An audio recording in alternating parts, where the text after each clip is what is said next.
Bonsoir à toutes et à tous. Aujourd'hui, dans Santé d'abord, focus sur le cancer du col de l'utérus, un problème de santé majeur dans le monde avec une forte prévalence en Afrique. Nous parlerons également de l'importance d'une bonne communication dans le couple. Mais tout de suite, allons voir comment doser le javel pour un usage efficace.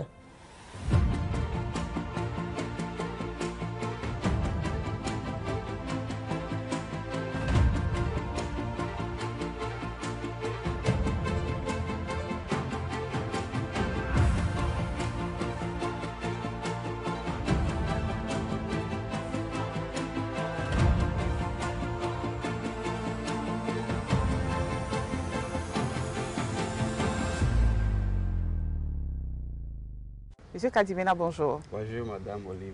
Comment vous allez? Très bien, chez vous. Ben, nous allons aussi bien, merci. Merci. Avec vous, on est toujours en bonne santé, n'est-ce pas? Vraiment. Et aujourd'hui, vous allez nous apprendre comment doser l'eau de javel, non seulement pour laver les mains, mais aussi pour nettoyer toutes nos surfaces, n'est-ce pas?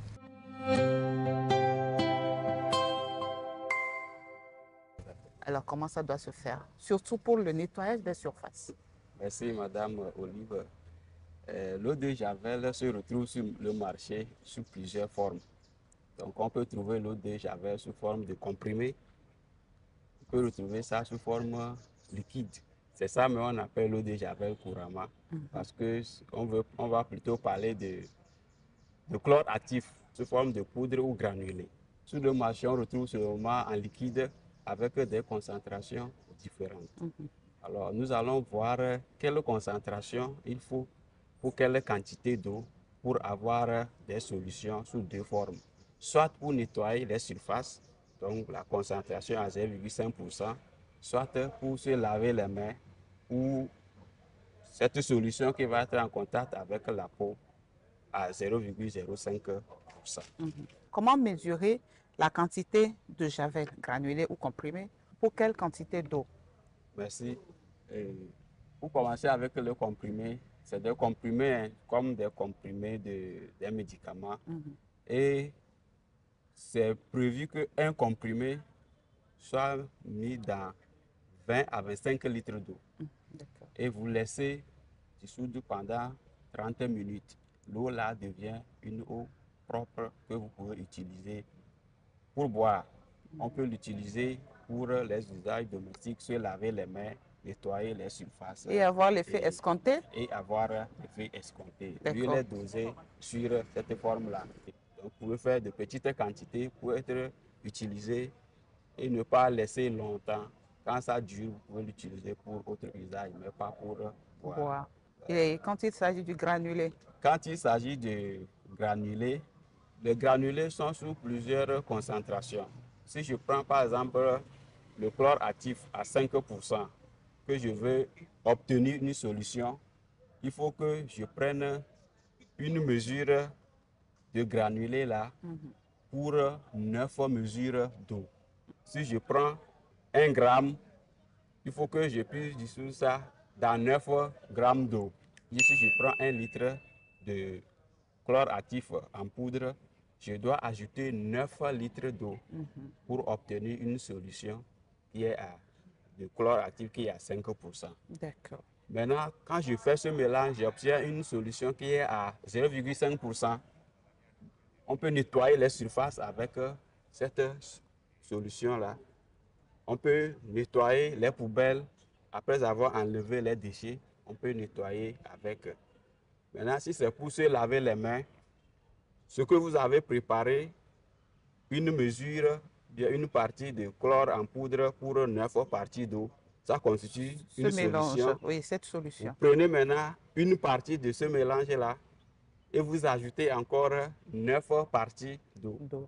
Ça, c'est pour le lavage des Là, mains. vous obtenez une solution à 0,5% pour pouvoir se laver les mains, pour que ça soit en contact avec la peau et pour des usages courants. Mais pour nettoyer les surfaces et s'assurer du bon résultat que les microbes sont attirés, détruits, une mesure en poudre, 9 mesures d'eau. Et pour laver les mains? Pour laver les mains, Une la mesure de solution qui est solution? préparée avec une mesure 9 là, Vous prenez encore une mesure de ce mélange, vous ajoutez 9 mesures d'eau et vous obtenez une solution à 0,5%. Il faut faire attention pour ne pas se laver les mains ou bien désinfecter l'eau avec le chlore pour boire à une forte concentration. L'eau de javel corrosive, ça peut avoir des effets, ça peut irriter la peau. Et même nos intestins. Avoir des brûlures, si c'est la concentration est élevée. Et lorsqu'il s'agit de l'eau de javel même, le liquide? Lorsqu'il s'agit de l'eau de javel liquide, sur le marché, on a généralement l'eau de javel 10 degrés, 12 degrés. C'est difficile de savoir. Il faut ramener ça en termes de concentration pour voir.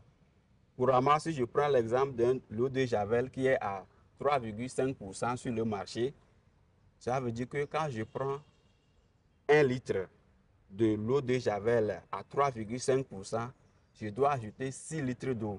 C'est souvent marqué. C'est souvent marqué sur la boîte. Vous allez voir eau de javel 10 degrés, 12 degrés. Et en bas, vous allez voir les 12 degrés là correspondent à un pourcentage donné.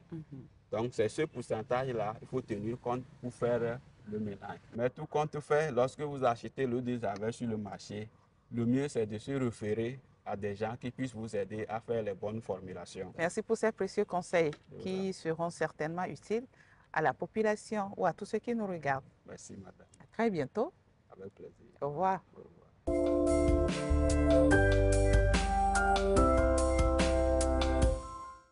Ce soir, Santé d'abord se penche sur une problématique majeure, le cancer du col de l'utérus qui emporte malheureusement chaque 2 minutes la vie d'une femme dans le monde. L'Afrique enregistre le triste record le plus élevé de ce mal puisque 34 femmes pour 100 000 sont touchées chaque année par ce type de cancer. Pour tout savoir sur cette maladie, nous accueillons ce soir Dr Jean-Christophe Ayao.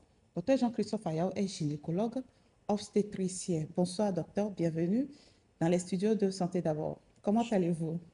Je vais bien, bonsoir madame Olive. Et avec vous, nous allons parler du cancer du col de l'utérus. Une problématique majeure, comme je viens de le souligner, n'est-ce pas? Oui, tout à fait. D'accord. Vous nous donnerez les détails au cours de cette émission. Oh, c'est pour ça que nous sommes là. Merci bien. Mais avant de rentrer dans le vif de ce sujet, nous avons tendu notre micro à nos concitoyens de Daparan à Atakpamé pour avoir une idée de ce qu'ils savent sur le cancer du col de l'utérus. Voici les réponses recueillies pour vous. Le cancer du col de l'utérus, selon moi, c'est une maladie qui empêche les jeunes filles d'avoir la grossesse.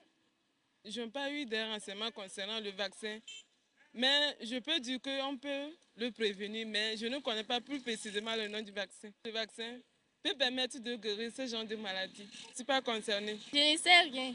Le cancer de l'utérus, je sais que c'est une maladie qui détruit la vie des femmes, qui empêche les femmes de concevoir. Bon, je n'ai pas encore rencontré quand même. Le cancer du col de l'utérus, c'est une maladie vaginale qui attaque le col de l'utérus et qui se développe à l'intérieur de la femme et qui fait que la femme ne peut plus concevoir. Et c'est une maladie très dangereuse. L'homme peut être concerné, puisque si ça attaque la femme et que lors des rapports, ça peut contaminer l'homme aussi.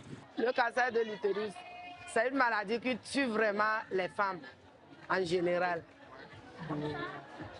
Et au début, on ne savait pas qu'il y avait la maladie là. Donc les femmes mouraient tellement. Et maintenant avec la sensibilisation, toutes les femmes ont compris que à un moment donné, il fallait faire le dépistage. Moi personnellement, je n'ai jamais appris qu'il y a un tel vaccin concernant les jeunes filles pour le cancer de l'utérus. À Dapon, ça date. Il y a une femme qui avait souffert de cancer de l'utérus, elle est morte.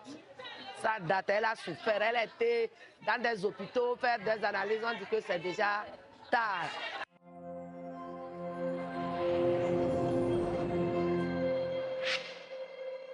Chers téléspectateurs, nous sommes de retour sur ce plateau et nous entamons cette émission avec ce micro-trottoir que nous venons de suivre ensemble. Docteur Ayao, d'Aparan à Takpamé, la population a quand même certaines informations sur ce type de cancer. Bien sûr, la population a des informations, mais la plupart de ces informations ne sont pas exactes. Mais la dernière femme qui a parlé, je vais la paraphraser pour dire que c'est une maladie grave qui tue les femmes. Ce n'est pas une maladie qui empêche de concevoir, mais c'est une maladie qui tue les femmes. Il faut qu'on comprenne ça comme ça. En tout cas, vous allez nous donner ce soir tous les détails nécessaires sur cette maladie. Mais avant de venir au cancer du col de l'utérus lui-même, dites-nous, quand on parle de cancer, à quoi fait-on concrètement allusion? Qu'est-ce qu'un cancer? En tout de go, je dirais qu'un cancer, c'est une maladie grave. Pour mieux expliquer, pour que le citoyen lambda comprenne, je vais caricaturer. Permettez-moi d'utiliser les États-Unis, la carte des États-Unis pour caricaturer. Pourquoi pas l'Afrique? Oui, bon, je prends les États-Unis. Allons-y comme ça. Et vous voyez que les États-Unis sont formés de plusieurs États. Je crois que 52 États. Et ces États sont régis par une administration fédérale et qui maintient une certaine harmonie. Et tout va bien. C'est comme ça notre corps fonctionne. Les organes, tout ce qui compose l'organisme humain fonctionne de manière harmonique, d'accord? Et tout ce fonctionnement est contrôlé. Mais à un moment donné, à supposer que, je reviens sur la carte des États-Unis, à supposer que dans le fonctionnement administratif de la gestion des États-Unis, il y a un État qui se sent lésé, par exemple. L'État se sent lésé, l'État réclame, bon voilà, on est lésé, et on ne les regarde pas. Un jour, cet État se met en rébellion. Et cette rébellion est difficile à endiguer. C'est-à-dire que quand il y a rébellion, ce n'est pas aussi facile d'enrayer cette rébellion. C'est la même chose. Au niveau de notre organisme, nos comportements ou bien certains facteurs peuvent venir déranger un organe, par exemple. La plupart des cas, on ne sait pas, on ne ressent rien. Et un jour, l'organe se rebelle. Donc, l'organe se dit, bon, je ne suis plus dans votre organisation. Je quitte votre contrôle. Et donc, les cellules de cet organe-là vont totalement quitter le contrôle de l'organisme et se mettre à se développer lui-même. Anarchiquement. Anarchiquement. Et ce qui est grave, c'est que ces cellules-là, ces cellules rebelles, peuvent maintenant commencer par se disséminer dans d'autres organes. Et en fin de compte, on ne peut plus gérer et tout l'organisme tombe. Est envahi. Voilà. C'est comme ça la caricature que je peux donner au cancer. D'accord. Maintenant, dans notre cas ici, il s'agit du col de l'utérus. Effectivement, le col de l'utérus, pour définir, c'est quoi le col de l'utérus? Voici l'utérus de la femme. Cet utérus se présente comme suit. Nous avons le corps de l'utérus qui est ici. Il y a une partie qu'on appelle l'isthme, qui n'est pas vraiment visible quand il n'y a pas de grossesse. Et l'utérus se continue dans le vagin par le col. Donc, c'est le col qui donne l'accès à l'intérieur de l'utérus. Et donc, ce col a des caractéristiques particulières. Donc, du moment où ce col, ici, est dans le vagin, et au niveau du vagin, il y a beaucoup de facteurs qui peuvent entraîner la dégénérescence de ce col-là, qui va donner un cancer. Donc ça, c'est un corps normal. Oui, ça, c'est un corps normal. Et où est-ce que peut se loger le cancer? Le cancer peut se loger sur tout le corps. Mais la plupart des cas, à 95%, le cancer commence à un endroit spécifique, qu'on appelle la jonction entre... Que vous nous montrez là? Non, et on ne peut pas voir ça ici. D'accord. C'est microscopique. D'accord. C'est une jonction entre l'épithélium malpighin et l'épithélium glandulaire. Donc ça, c'est des termes techniques que, bon, seuls les professionnels peuvent comprendre. C'est pour ça que je n'en ai pas fait cas. D'accord. Voilà, on comprend donc que le cancer du col de l'utérus est une maladie sérieuse, mais avant de venir aux causes, aux symptômes et surtout à la prévention, vous allez nous dire ce soir la prévalence. Quelle est la situation de cette maladie ici au Togo? Oui, au Togo, disons, selon une étude publiée en 2020, 595 cas de cancer du col de l'utérus ont été enregistrés, dont 417 décès. Donc, disons que 70% de cancers du col de l'utérus sont décédés en 2020. Donc, vous voyez un peu C'est pas petit, hein? l'incidence, Elle est l'importance. élevée, elle est élevée. Très élevée. D'où l'importance de sensibiliser. Qu'est-ce qui provoque ces cancers? Généralement, il n'y a rien, comme on le dit souvent, il n'y a rien sans rien. Il y a toujours un facteur favorisant, il y a toujours une cause. Ici, je préfère parler de facteur favorisant au lieu de dire la cause. Parce que vous pouvez trouver les mêmes facteurs chez plusieurs personnes. Certains feront la maladie, d'autres ne feront pas la maladie. Donc, disons facteur favorisant. En premier lieu, le facteur déterminant, qui est indispensable pour que le cancer se développe, c'est l'infection au papillomavirus. Il y a plusieurs génotypes de papillomavirus, qui est une maladie sexuellement transmissible.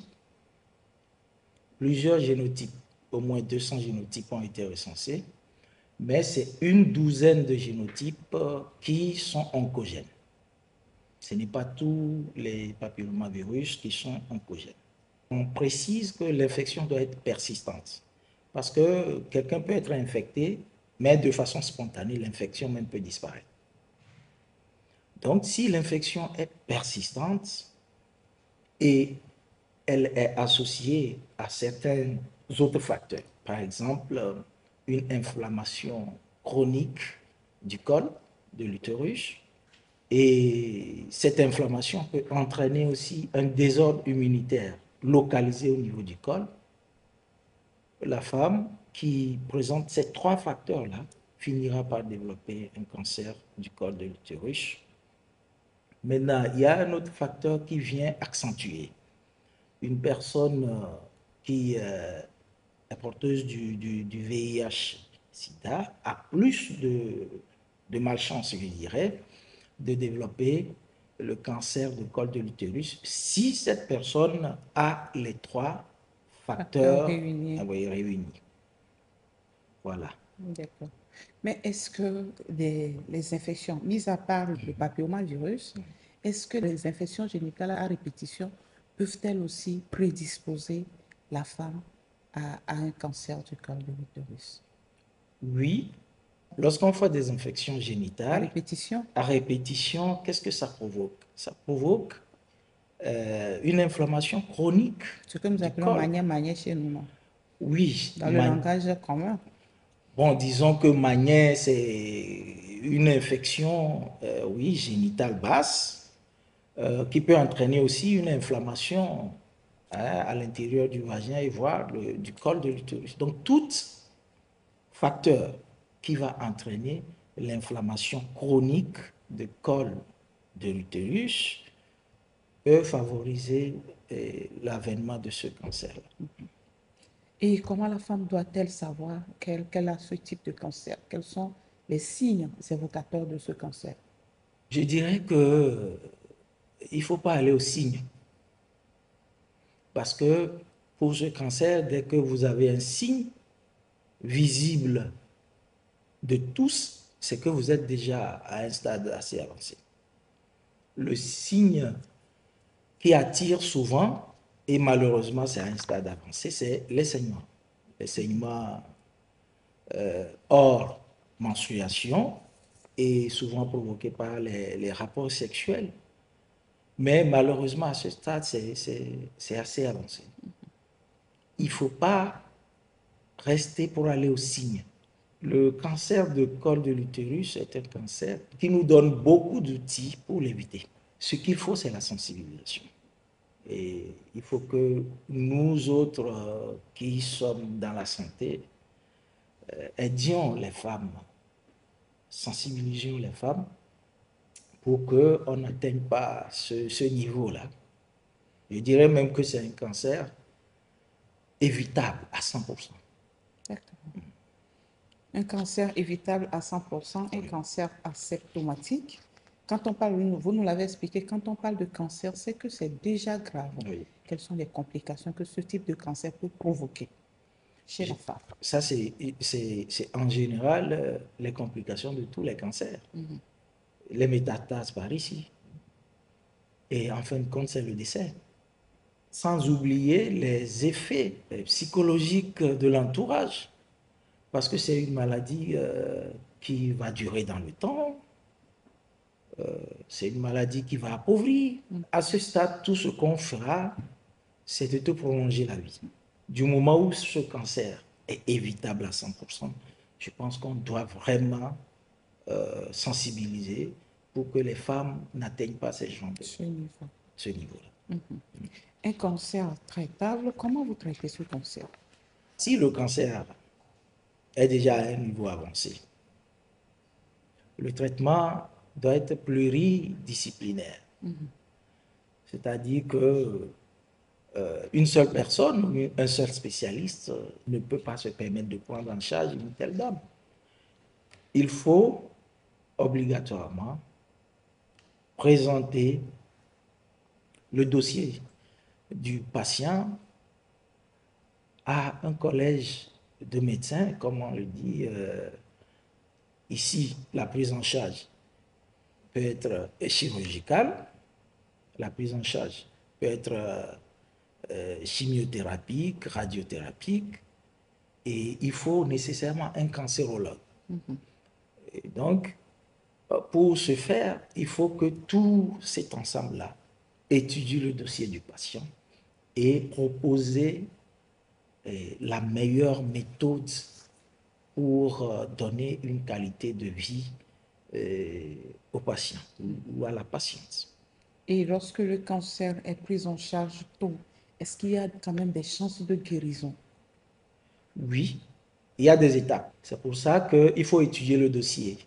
Il faut voir à quel stade on classifie cette patiente. Et à chaque stade de l'évolution de la maladie, ce qu'on propose à Akouvi n'est pas forcément ce qu'on proposera à Mazalo.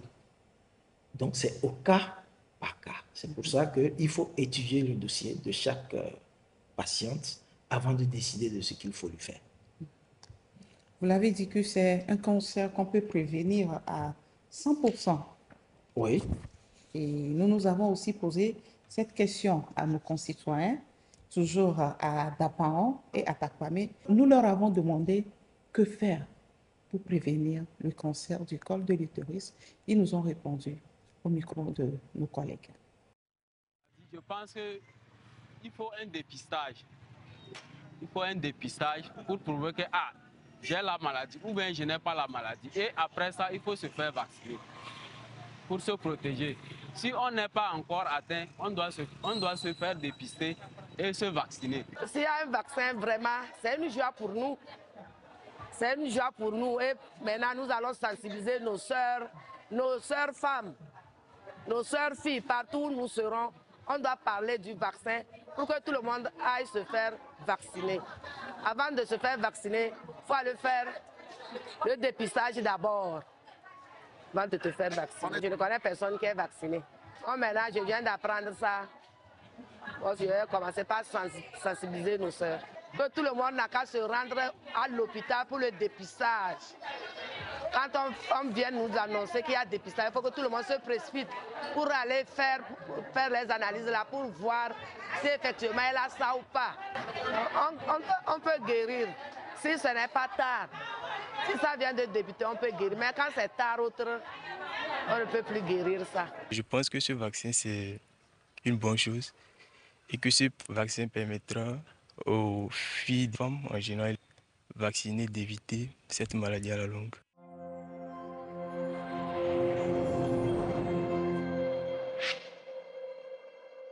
Docteur Ayao, nous sommes de retour sur ce plateau. Moi, du micro-trottoir, j'ai retenu deux choses: dépistage et vaccination. Dépistage, tôt, quand on n'a pas la maladie, il faut se faire vacciner. Ils ont tout dit, n'est-ce pas? Effectivement, ils ont tout dit. Et les informations, quand même, sont passées. Je dirais que, en termes de prévention, il y a 3 niveaux. Il y a le niveau primaire, le niveau secondaire et le niveau tertiaire. Ce qui est plus intéressant et plus économique pour une famille, pour une nation, c'est la prévention primaire. Et la prévention primaire, c'est la vaccination. La vaccination, il y a des vaccins très efficaces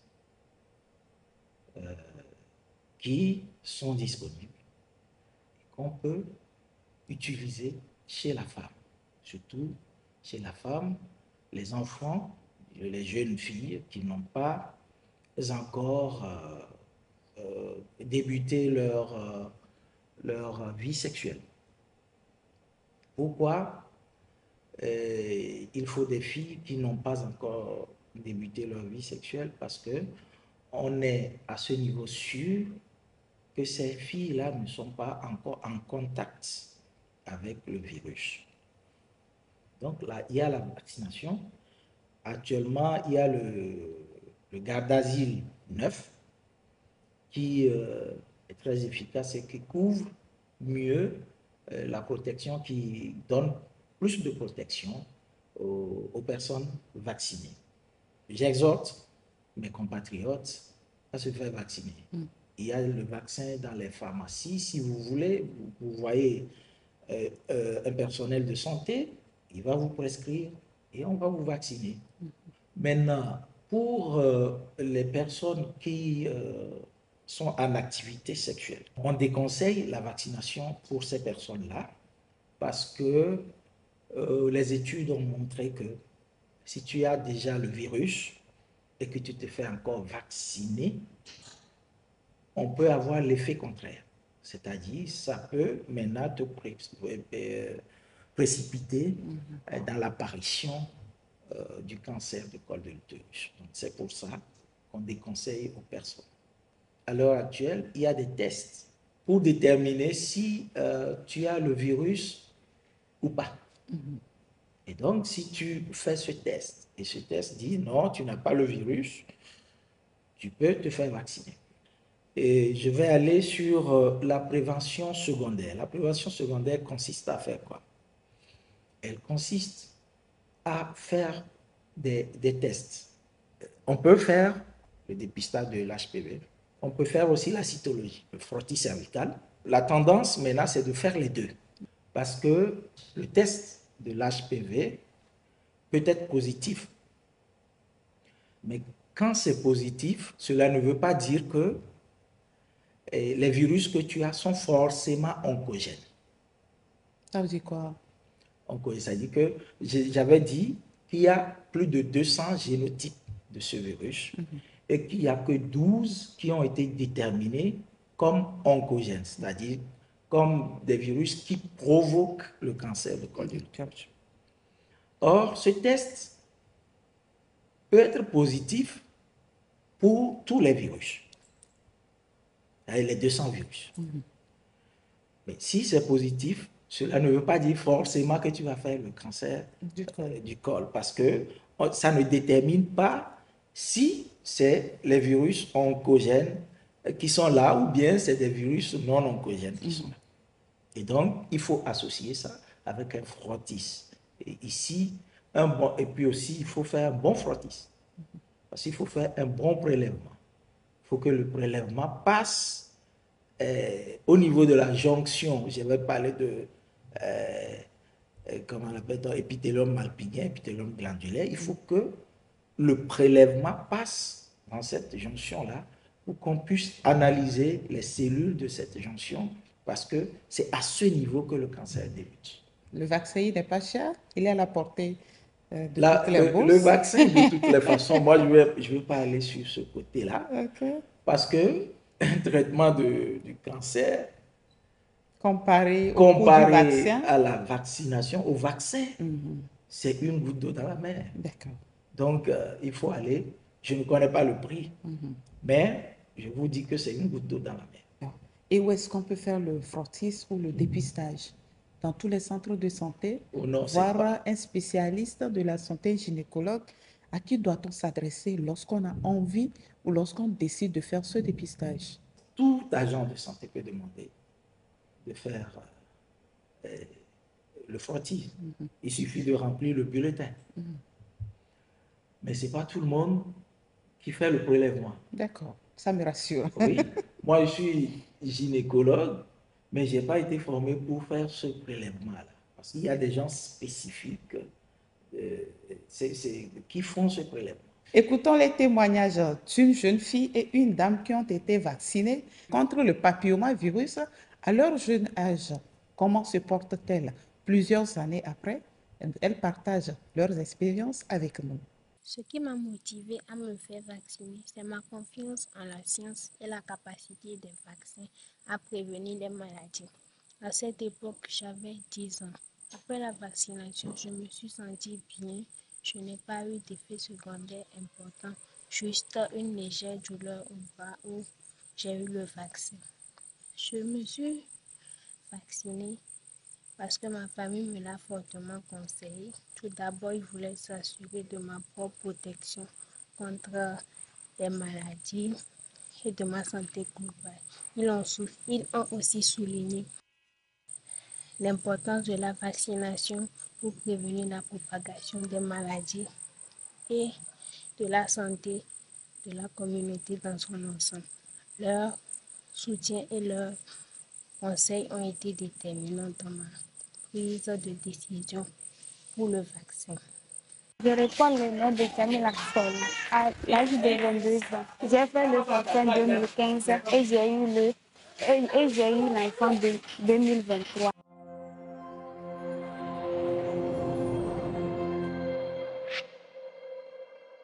Docteur Ayao, la jeune fille, elle n'a pas encore d'enfant. Elle a été vaccinée à l'âge de 12 ans. Et puis, cette dame qui vient d'accoucher, qui a été aussi vaccinée à son jeune âge, toutes deux se portent bien. Le vaccin n'a pas d'incidence sur la santé future de la dame, n'est-ce pas?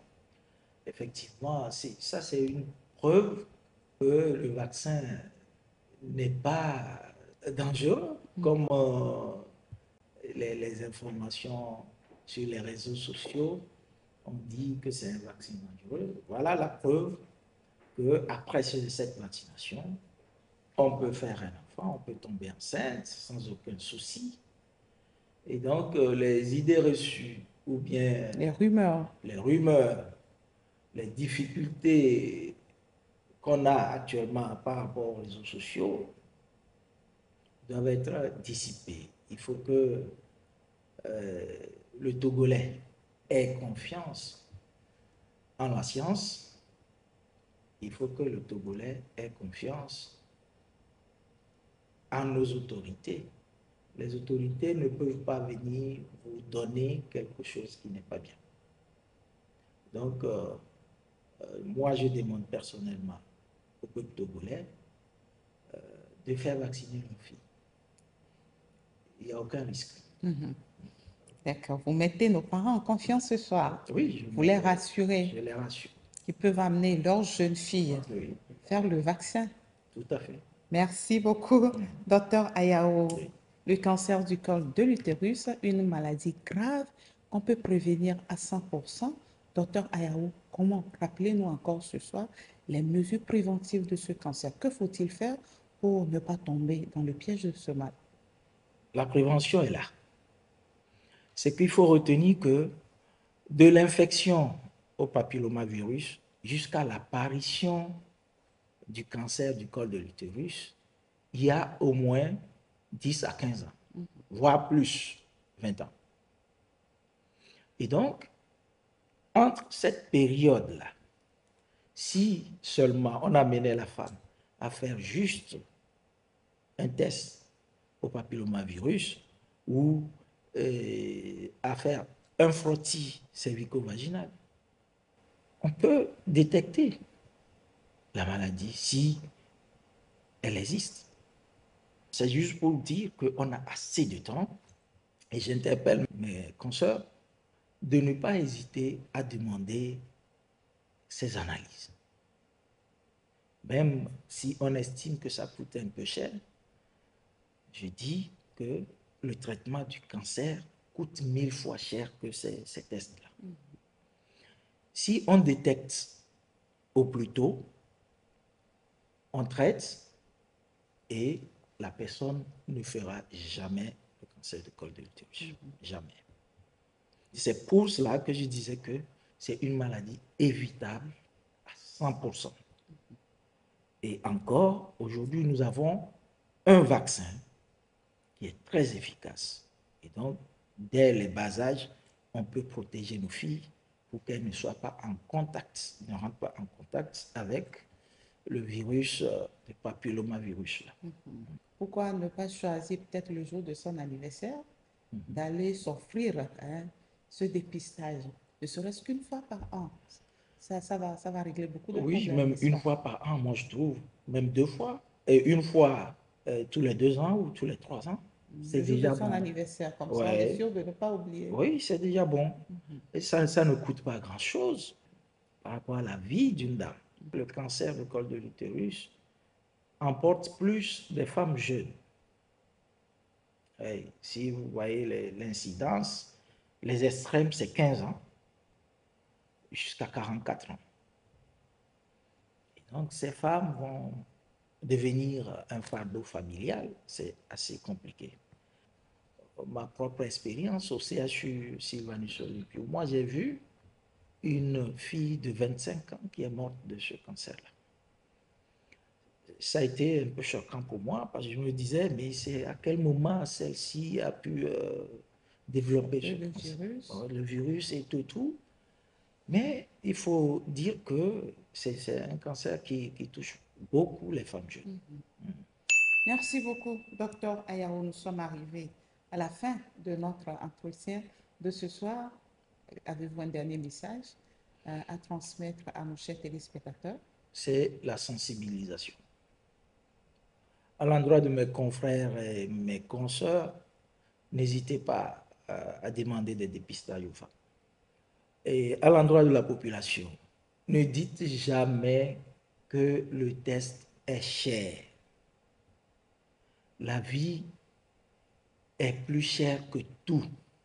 Il faut vacciner vos filles, vos jeunes filles, pour éviter de tomber dans ce genre de situation.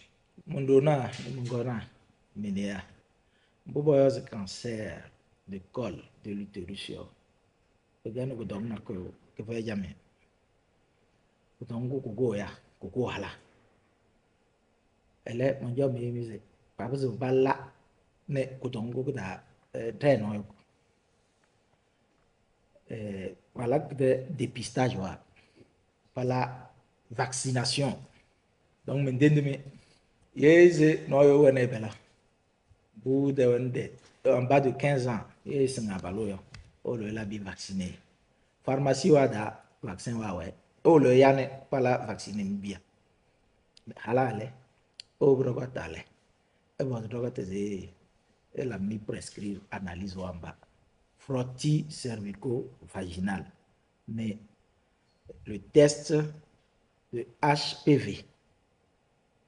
Voilà que peut-être que 50 000, ça peut coûter 50 000. Le diabète, Merci pour ce message important qui pourra aider à sauver la vie de nos jeunes filles contre ce type de cancer. À très bientôt. Merci beaucoup Au revoir. et à bientôt. Merci.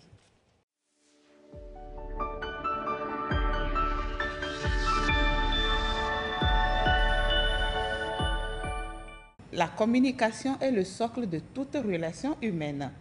Elle est encore plus importante lorsqu'il s'agit d'une vie de couple. Comment donc entretenir une communication efficace au sein du couple et avoir ainsi une vie heureuse et épanouie? C'est autour de cette question que notre entretien de ce soir se tiendra.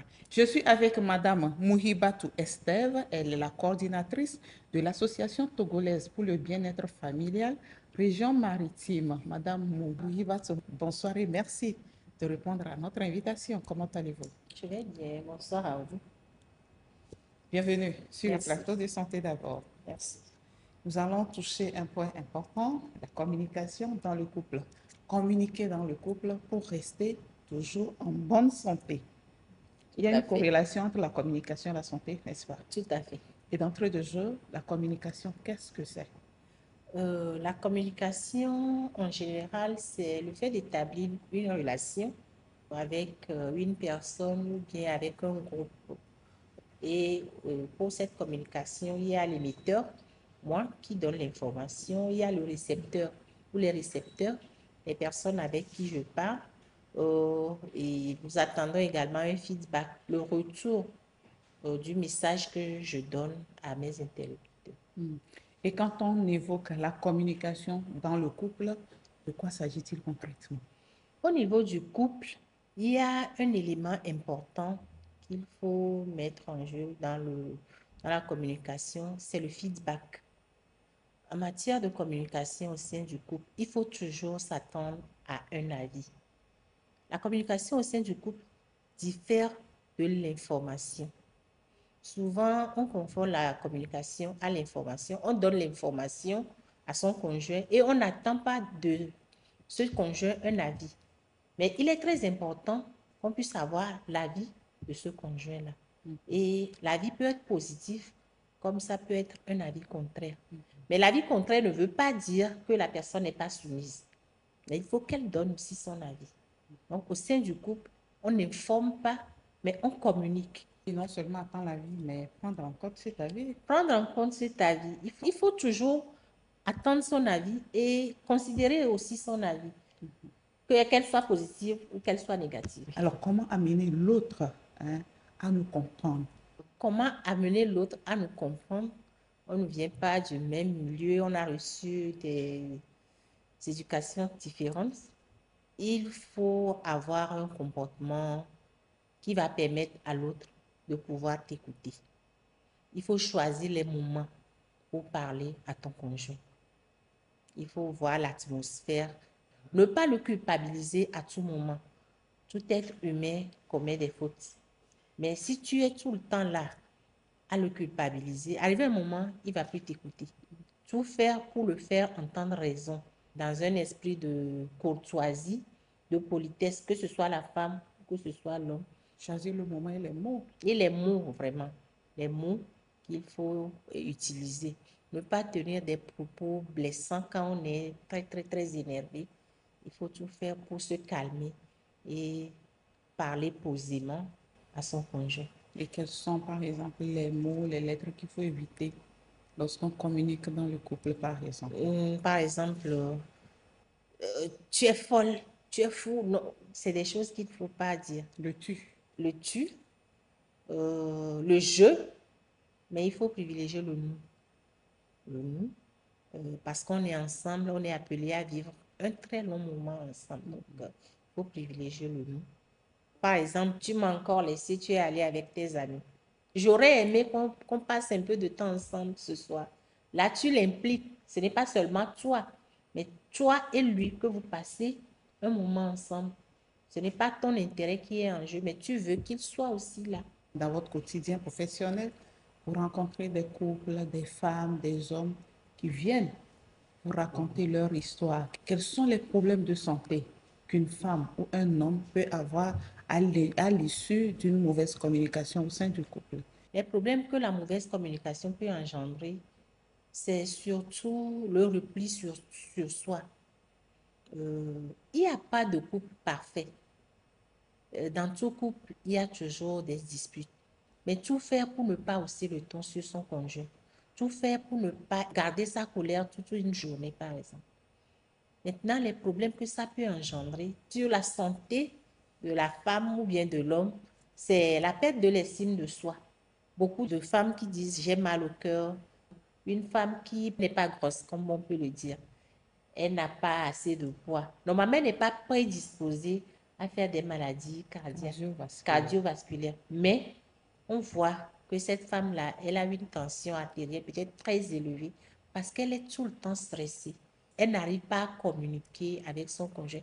Elle n'arrive pas à exprimer son ressenti. Elle garde tout pour elle et finalement, ça agit sur sa santé. Ça peut amener aux accidents vasculaires cérébraux. Oui, ça peut amener. La plupart des femmes maintenant, c'est ça, hein. Quand on va à l'hôpital, on te dit, tu souffres de l'hypertension, la dépression. La femme n'arrive plus à prendre soin d'elle. Elle n'arrive pas à s'exprimer. Maintenant, au niveau de sa santé physique, vous allez voir qu'elle va commencer par se détériorer. Elle ne va plus prendre soin d'elle comme elle le faisait avant. Beaucoup de femmes victimes d'AVC, quand on creuse bien, c'est des problèmes de couple. C'est parce qu'elle n'arrive pas à communiquer avec son conjoint. Arrivé à un certain moment, elle va péter les câbles. Et maintenant, comment gérer les crises tout en sachant qu'on ne vient pas du même milieu, il n'y a pas de couple parfait, tout couple, hein. Quand on vit à deux, il y a forcément des moments où on se cogne, il y a forcément des moments où on ne s'entend pas, il y a forcément des moments où des crises s'installent. Comment gérer ces crises? Les crises font partie de la vie d'un couple. Il ne peut pas avoir de couple qui n'a pas de crise. C'est malsain en fait quand on dit qu'il n'y a pas de crise dans un couple. Ça arrive. Mais comment faire pour s'en sortir, c'est ça qui est important. Donc, d'abord, c'est de garder son calme, d'éviter des propos blessants. Essayer de communiquer autour de la crise. Qu'est-ce qui a amené la crise? Essayer de communiquer autour de ça, de converser. Essayer de comprendre l'autre. L'être humain, il n'y a pas de quelqu'un qui va dire qu'il n'a jamais eu à faire des fautes dans la vie. Essayer de comprendre l'autre. Essayer de dialoguer. Même si sur le coup, tu ne peux pas parler, tu peux ramener la discussion à plus tard. Mais il faut toujours en parler. Donner une chance à l'autre de s'exprimer. Peut-être qu'on va comprendre l'autre bloqué en ces moments-là. Essayer parfois de demander de l'aide à un professionnel pour pouvoir sortir de la crise. Qui, par exemple, un professionnel? Les psychologues, mais ne pas aller chez le voisinage. Ne pas parler de son problème de couple à ses amis. Non. Parfois, ça aggrave la crise. Ça fait partie de ce qu'on appelle les parasites du couple, n'est-ce pas? Oui, ça fait un peu partie de ce qu'on appelle les parasites du couple. Et quels sont les autres parasites qui peuvent détruire un couple? Les autres parasites qui peuvent détruire un couple, on a les collègues, par exemple, le téléphone portable, le smartphone. Ça détruit vraiment le couple, en ce sens que tout le monde est accroché à son téléphone. On n'a plus ce temps-là de communiquer comme on le faisait avant. On n'a plus du temps pour l'autre. Tu reviens à la maison, tu fais la cuisine, vous finissez de manger, tu veux dire quelque chose à ton conjoint, il te dit non, attends d'abord, je fais quelque chose. Et il est accroché à son téléphone. De même que les enfants. Les enfants sont accrochés à leur téléphone, la femme est accrochée à son téléphone, l'homme est accroché à son téléphone. Personne n'a le temps d'écouter l'autre. Et ça détruit la communication au sein du couple. Il y a parfois aussi la famille. La belle famille. La famille, sa propre famille. Sa propre famille. La belle famille qui vient s'ingérer. Et même les pasteurs qui détruisent aussi les couples. Il y a les pasteurs qui détruisent les couples. C'est pour ça que quand on veut demander de l'aide, il faut demander de l'aide à un professionnel, à quelqu'un qui peut vraiment nous aider. Pas quelqu'un qui va aggraver la crise, mais quelqu'un qui peut nous écouter et nous aider à gérer cette crise-là convenablement. Qu'est-ce qu'il faut faire pour faire durer un couple? Pour faire durer un couple, il faut communiquer. La communication est le socle même du couple. Un couple, ce n'est pas quelque chose qui est statique, qui n'évolue pas. C'est dynamique. C'est la communication qui donne vie, qui donne la vie au couple. C'est l'oxygène du couple, en fait. Donc, il faut toujours communiquer sur tous les aspects du couple. Même sur l'aspect de la sexualité, il faut communiquer autour de tout dans notre couple. C'est ça qui va faire vivre le couple pendant longtemps. Faire le bilan de la journée avec le monsieur, avec les enfants. Essayer de discuter de ce qui ne va pas. Trouver ensemble des points d'entente. Essayer de corriger ce qui ne va pas. Mais ne pas tout garder sur soi. Lorsque le couple commence par avoir des enfants, on oublie qu'on a sa femme, on oublie qu'on a son mari. L'arrivée des enfants fait partie des éléments qui amènent des crises au sein des couples.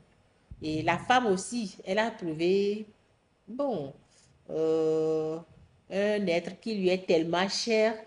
Peut-être que le monsieur, parfois, il déconne et elle concentre toute son énergie sur le bébé. Elle délaisse un peu le monsieur. Lui aussi, parfois, quand il se sent délaissé, il va trouver du réconfort ailleurs. Tout ça, là, ça brise le couple. Il faut savoir faire la part des choses. Toujours donner de l'attention à son conjoint. Toujours essayer de prendre soin de soi comme on le faisait avant. Toujours essayer de courtiser son homme comme on a l'habitude de le faire. Et que faire pour une communication efficace? Pour une communication efficace dans le couple, il faut être à l'écoute de l'autre. Et il faut s'attendre toujours à ce que l'autre réagisse. Ne pas donner l'information, c'est moi le chef de famille, j'ai donné l'information, c'est fini. Non. Quand tu dis quelque chose à ta femme aujourd'hui, elle n'a pas réagi. Tu dis quelque chose demain, elle ne réagit pas. Le troisième jour, il faut commencer par te poser des questions. Est-ce que tout va bien quand même? Pourquoi elle ne réagit pas? Il faut toujours s'attendre au feedback. Il faut toujours avoir l'avis de l'autre. Quand il y a quelque chose qui ne va pas, attendre que le partenaire devine ce qui ne va pas. Excusez-moi, il y a souvent, nous les femmes, on le fait, on serre la Bible et on attend qu'il devine ce qui ne va pas. Parfois, il ne sait pas ce qu'il a fait en fait. Quel est ce dernier message que vous avez à l'endroit de tous les couples ou de tous ceux qui nous regardent ce soir? Mon message, c'est que la communication, c'est le socle du couple. Cher monsieur, chère dame, la vie contraire ne veut pas dire que le partenaire n'est pas sauvé. Il faut toujours considérer ses avis. Donc, c'est très important de communiquer pour sauver notre santé physique et notre santé mentale et rester auprès de nos enfants que nous aimons tant.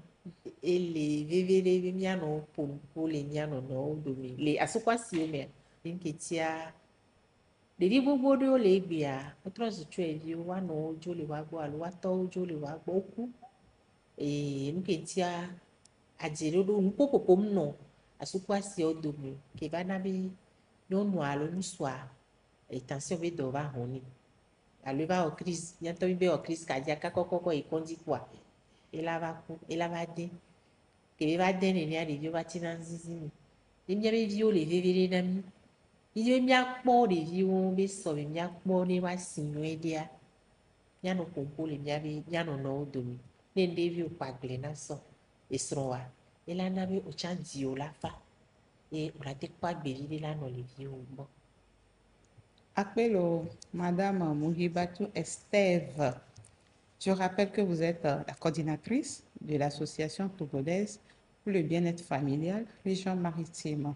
Et c'est avec vous que nous venons de clore notre entretien de ce soir. Fidèles téléspectateurs, c'est fini pour ce numéro de Santé d'abord que nous avons eu le plaisir de vous présenter. Ce sera aussi avec un grand plaisir que nous vous retrouverons la semaine prochaine pour une autre question santé.